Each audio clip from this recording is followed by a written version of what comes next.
What do you think of when I say pagan? Many people are pagans without even realizing it. In fact, you probably follow some pagan traditions yourself. Paganism for me really is just another way of saying how to be a good human being. It's about our relationship with the planet. It has lots of areas in common with the modern environmental movements, ecologists, people who are looking how to live sustainable lives with the planet and not destroy it or destroy us.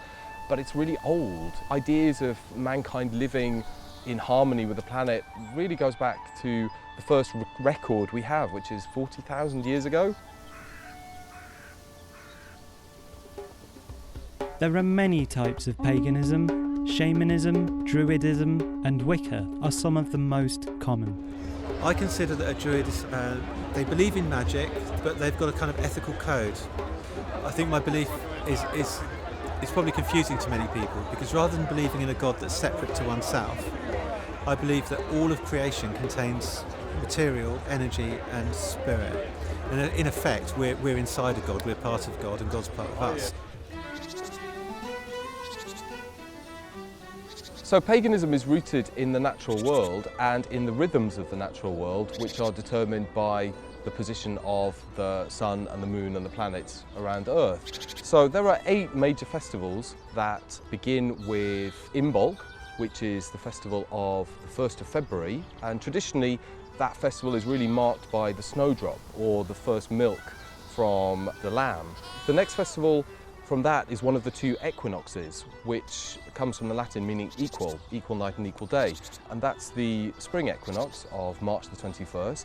It's also known as Ostara, after the goddess, and from where we get the idea of Easter as a time of eggs. This is very much where the first hint of spring has grown into something more nourishing, a big egg, not always of chocolate, but you know, the hen will first lay the egg at around this time. And this leads to the next festival, which is known as Beltane, on the 30th of April. So it's the time when the sap is rising, all of life is coming into its own, and oftentimes the green man will be very present there. So people will dress up in leaves, there'll be tremendous, joyous festivals. More recently, it's become associated with men with bells around their ankles and knees, bashing sticks together. Morris dancing is one of the oldest traditional dances in the UK, stretching back hundreds of years. The banging of sticks is said to frighten away evil spirits, and the bells welcome in the spring. This then leads on to the high point of the solar year, which is the summer solstice. Summer solstice marks the longest day of the year, and many pagans gather on this day at the ancient stone circle of Stonehenge in Wiltshire to watch the sun rise and celebrate the coming of summer.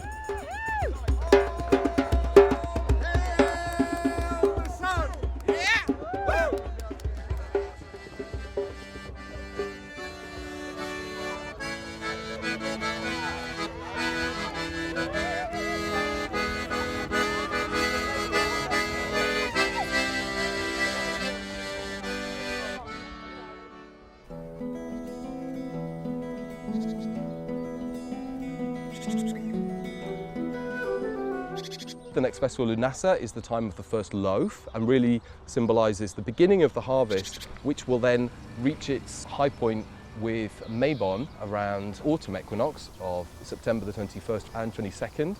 And that leads to one of the most well-known festivals that has managed to survive despite thousands of years, which is Samhain, or Halloween.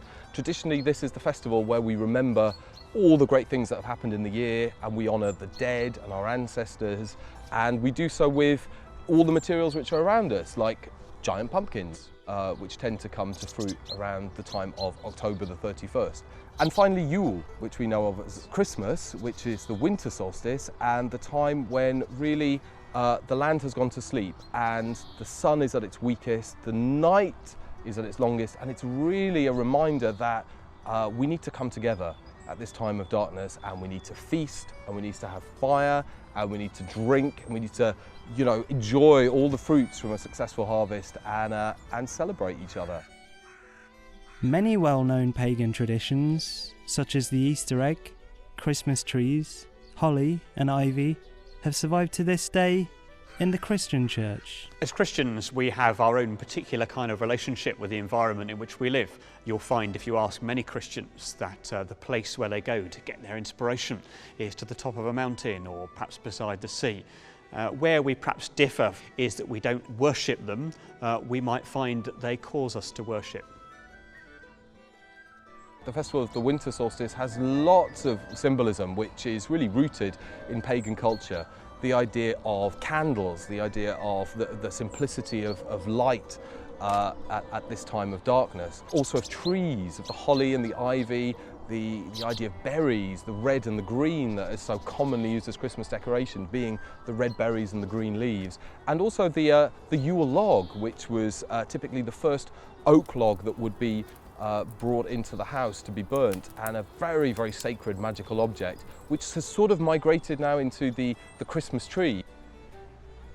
Paganism has become more and more popular in recent years. Today, there are said to be over 250,000 pagans in the United Kingdom alone. That's double the number that there were just 10 years ago. It's more than there are Buddhists, and almost as many as there are Jews. But why is this? I do think a lot of people see the church as being part of the establishment, and they're sick and tired of the establishment, so they're looking around for something new. For some people, it's a desire to really connect with the earth around about them. They've had enough of seeing leaping dolphins and waving fields of corn on their desktops. They want to get out and see them for themselves, and that's totally understandable.